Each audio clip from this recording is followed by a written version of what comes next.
Masquera saying Zimbabwe. Welcome to our channel. Apatno by now the nigga chitika matima na nyika ya Zimbabwe chingotikana kakitanga kukuya pa channel. Please don't forget to subscribe. Kana uchungwagara waka subscribe, don't forget to comment and share this video. Tena hata kuigira mzora nasi now ya mutongo wa chatunga na Tobias muri Zimbabwe avo varupomerwa mhosva ku attempted murder pamwe chete nedzimwe dzinosanganisira kuwandisa kwavakaita pfuti mushure mekunge vakashuda gardener wepamba pavaigara muri Zimbabwe. Nawo yabuditswa nebepa reIOL vachitaura vachiti 250,000 in cash and a promise of 150,000 more. That is what the youngest son of the late former Zimbabwean President Robert Mugabe and his cousin allegedly paid the man they shot so he would keep his mouth shut. The Alexandra Magistrate Court heard on Friday that 23-year-old Sipho Mlanga, who was shot twice in the back at the Mugabe family's Hyde Park residence in February, confirmed that he had received the money. Investigating officer Colonel Rajmanda told the court that Mlanga was offered 400,000 in total. He was paid 250, and on the same day, a promise that a further 150,000 will be paid to him in cash. The investigative officer distanced himself from the arrangement and asked the court to impose a harsh sentence. Delavan Chatunga Mugabe, 28, and his cousin and co-accused Tobias Matonoze, 33, appeared in court for sentencing, but the matter was postponed to Wednesday next week. Both have pleaded guilty earlier this month. Mugabe admitted to pointing a firearm at Mlanga and to being in SA illegally. He avoided attempted murder charge. Matonoze took the heavier for pleading guilty to attempted murder, defeating the ends of justice, and for unlawful possession of a firearm and contravening the Immigration Act. They also faced charges linked to a separate incident in which Mugabe allegedly pointed a toy gun. Their law advocate Lawrence Woods asked the court not to send them to prison. Should this court order further reparations, both accused would be in a position to honor such an order.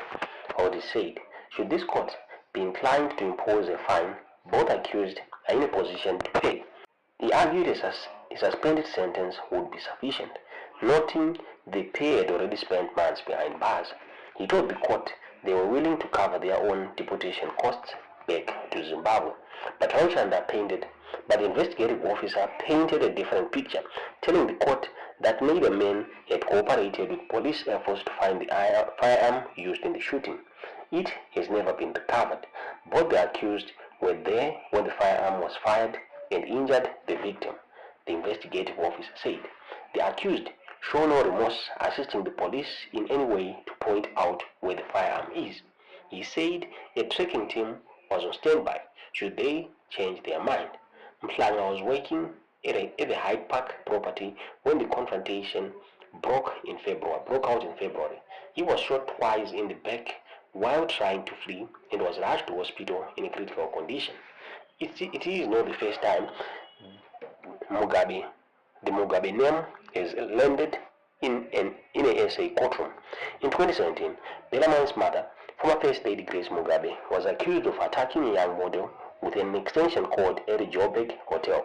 She was granted diplomatic immunity and left the country without being charged. His older brother, Robert Mugabe Jr., appeared in another court last year on a drug possession charge after police stopped the vehicle traveling the wrong way down in a one-way street.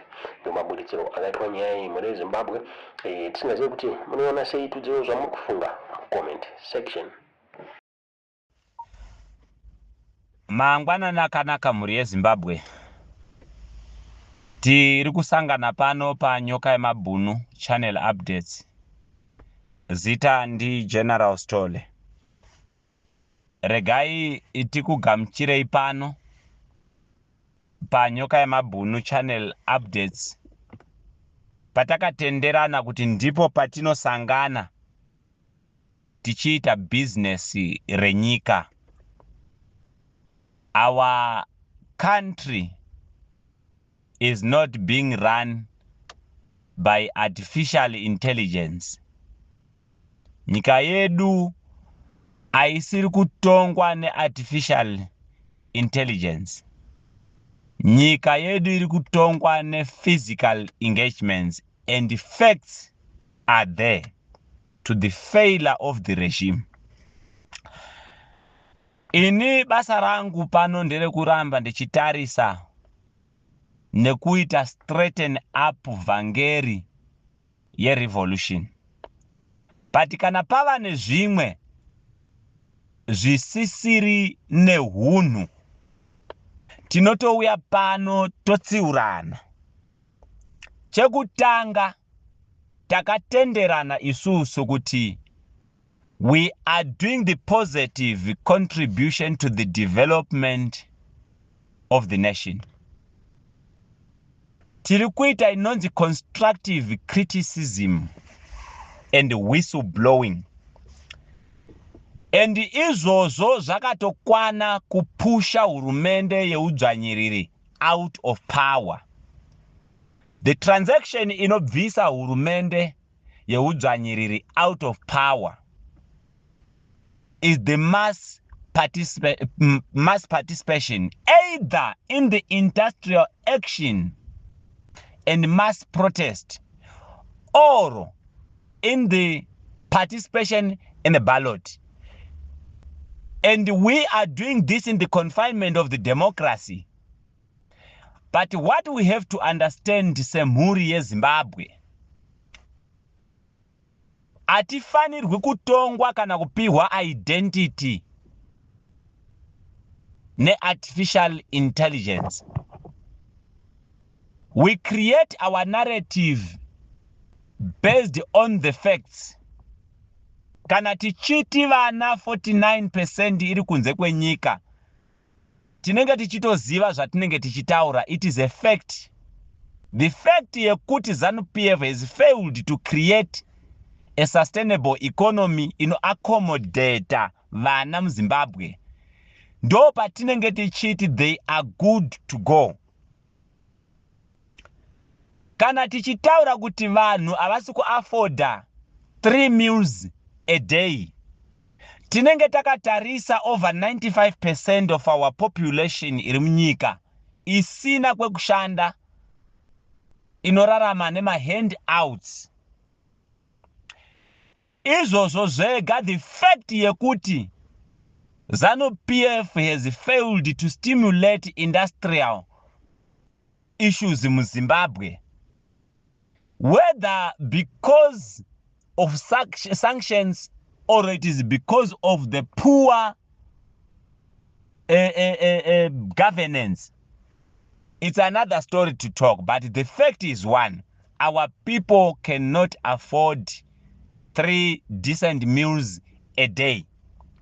Kana tichitaura kuti vana vachawane dzidzo kuzvikoro, nekuti kuri kupasa vari kuenda kunoita ma-extra lessons, ma-teacher have resorted to come and establish nyaya dzema-extra lessons kuti vasupplemente kamari kadiki kavari kupiwa negovernment kuzvikoro, nekuti the budget iri kuiswa kuMinistry of Education haisi kukwanisa kuti ibhadhare maticha mari yakakwana as a part of the civil servants. Vari kuchema machemera ari kuita manesi, vari kuchema machemera ari kuita ma-doctors, vari kuchema machemera ari kuita ma-prison warders, vari kuchema futi machemera ari kuita mapurisa kana masoja. Tiri kutaura zvinhu zviri kuaffecta community yedu yeZimbabwe as facts. Mashoko aya anobata muvanhu nekuti ndo upenyu huri kurarama vanhu. But on the go tichitsanangura matambudziko, we are forging a new solution yatinoda kuti let us embrace each other, come together as the people of Zimbabwe, determine a new path in which we want our country to be directed. There is no artificial intelligence into this. We are not desperate of speeding up the process. Because the whole purpose is not about power, but it is about progress. We are not pushing vengeance politics. We are not pushing politics dzinodriviwa nekuti wakambonditsika. Cha, tiri kudrive politics dziri kuunifya vana vevanhu. Patinotenda kuti mundevele achiunderstanda kuti mushona mumwe wangu, mushona achiunderstanda kuti mundevele mumwe wangu, munhu wekuzanu PF achiunderstanda kuti ari kubato rinopikisa aripo pakuzoita check and balance the performance yemusangano, and vari mumusangano vachiziva kuti kana tikasaita zvakanaka we are good to go because the replacements are there. That is why we said in this revolution we are going to bring an alternative. So isusu zvatiri kuita pano, we can see kuti whether is the performance of the intelligence or is not the performance of intelligence, but our messages are now being diluted. There is a new enemy in the town. The new enemy in the town is the media. The media is misleading our people. The temperatures are rising in the country. Munhu wese ari kuzviziva. Vari kufamba vari kuona mabhiza ari kufamba, vari kuona mapurisa vakamira. Hamuna kugadzikana munyika. Nekuda kwekuti vanhu they are speaking out their problems, but don't amplify. Hurumende haibviswe nekuchichidzirwa. Hurumende haibviswe nekuti masvibidzana mazita. Character assassination aina kwainotisa. It's just creating false hope in our people. Vanhu vedu, they must be collectively participating into the transformation of their lives through a sound mind which comes with a true message. Ndo zvatakati pano panyoka yamabhunu, ndo zvatiri kuita. Tiri kufokasa nekugadzira the society. Tiri kufokasa nekugadzira nzvimbo nenyika yedu kuti zvinhu zvese zvifambe zvakanaka.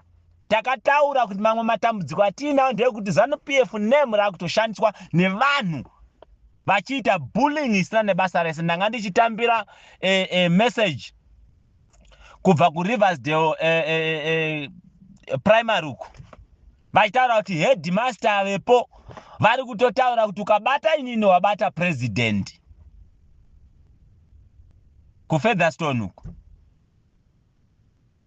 Asi the very same person nekuti ndi imember yemusangano ane chigaro, at the same time iye ari kutora mukadzi wemunhu zviri pajekerere nekutemba zita remusangano.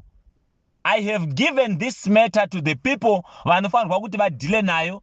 Ndanga ndichitaura nevakomana vanodhila nekugadzirisa nyaya dzemusangano wavo. And they are going to make sure kuti they are going to resolve this matter mumusangano. Isusu hatisiri vanhu veZANU-PF. But the fact yatiri kutaura pano, vanhu vaakutopa nekupusha narrative yekucreata anger muvanhu are not the real people.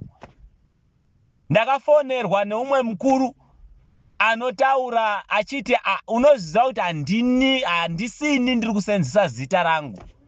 Who is using my name? Sekumusangano ndikati ina handina zvandoziva.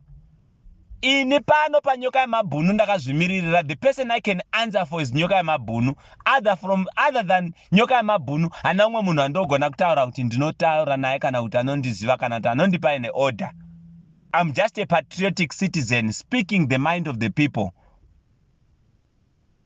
And we are standing for the right things of the nation, which is going to contribute to the building, holding everyone accountable, because the leaders are our servants. Saka zvirikuitwa neZANU-PF nemusangano wese weZANU-PF nehurumende yaPresident Mnangagwa, zvese zvakaipa tinozvikriticize pano. Chatakuramba ndevamwe vaakushandisa artificial intelligence vachitanga kuita zvinhu zvisina nebasa rese nekupusha messages ekunyepa nekupusha messages ari confrontational and if we think of confronting the government, let us go physically. Don't confront the government using the messages because muri kuuraisa vana vevanhu. That is nonsense. Azvina zvazvinotibatsira. We really want to see the change in the country, and we are not going to back off on that. Vana mukoma vedu vari kumanya namabhiza mutown. Tozviziva kutoti vanotori nenzara, even ari pamusoro pebhiza kudaro anotori nenzara. Saka ndo vanhu vatakamiririra ivavo. Activism is not a crime, and we are going to activate the mass action without fail. That is why muchinzwa tichikutaurira kuti it is only time. Vanhu vedu havadi kuitwa speed up the process. We hope our media is going to reform, because pushing my wrong narratives because you want to speed up the process hazvina zvazviri kutibatsira. Vakomana vemedia muri kugadzira narratives aakutoita direct the people to the wrong direction. Murungomuka mangwana mukafunga kuti mafunga kutomuka makati vachiwenga vanga vakabata huro vamunangagwa makutotaura izvo zvotopushwa zvakadaro, but we've got the people who are vulnerable, and some of them will be in problems because of these narratives. Vamwe maakupusha narratives muchigadzira pictures nezvimavideos zvemapresident muchituka nekudini. This is politics. Our warfare has changed the platform. We understand kuti pane inonzi cyber war, but we don't want to be hot spotted into those things zvatinenge tisingazivi kuti makazitangira what is your common objective. Vese vari pano panyoka yemabhunu vari well coordinated and understands what we want to achieve as the people of Zimbabwe. With a clear conscience, we are fighting for the well-being of our people, the total transformation of our people. Tiri kuda kuona vanhu vedu vachirarama zvakanaka. Toda kuona simba revanhu richishanda kucontrola vari mupower, because simba revari mupower riri kucontrola vanhu. So we are turning the wheels. Tiri kuunderstanda hondo yatiri kurwa nayo. That is why muchiona kuti pakataurwa zvepower tinoita discord, because we are not much focused on power.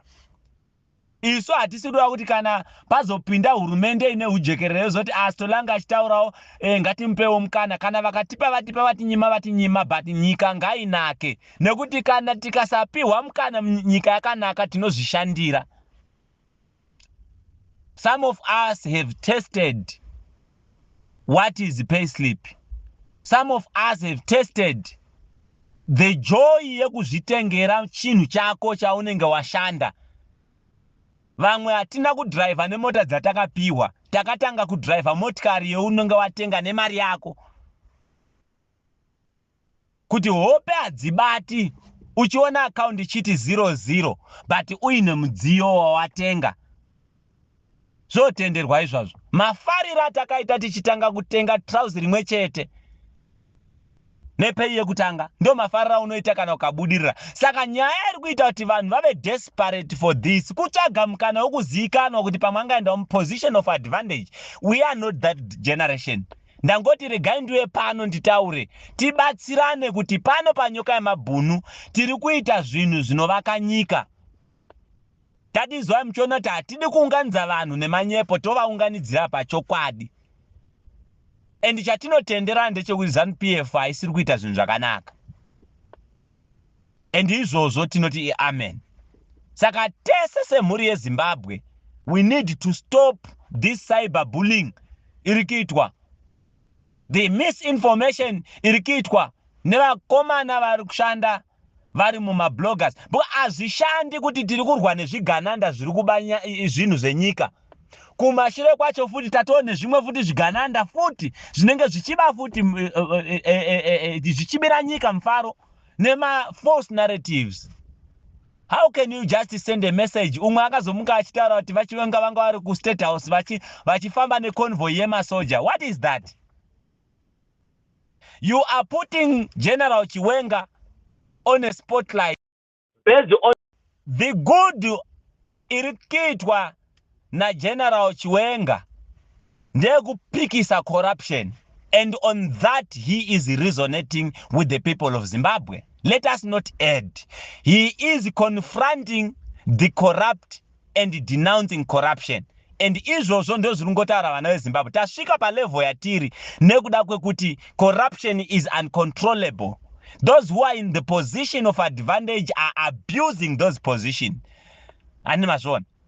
Our police haichakwanise kubata vanhu vane political influence. Ndo saka makanzwa tichitaura kuti political influence ya immunity to crime, and we want to bring to an end.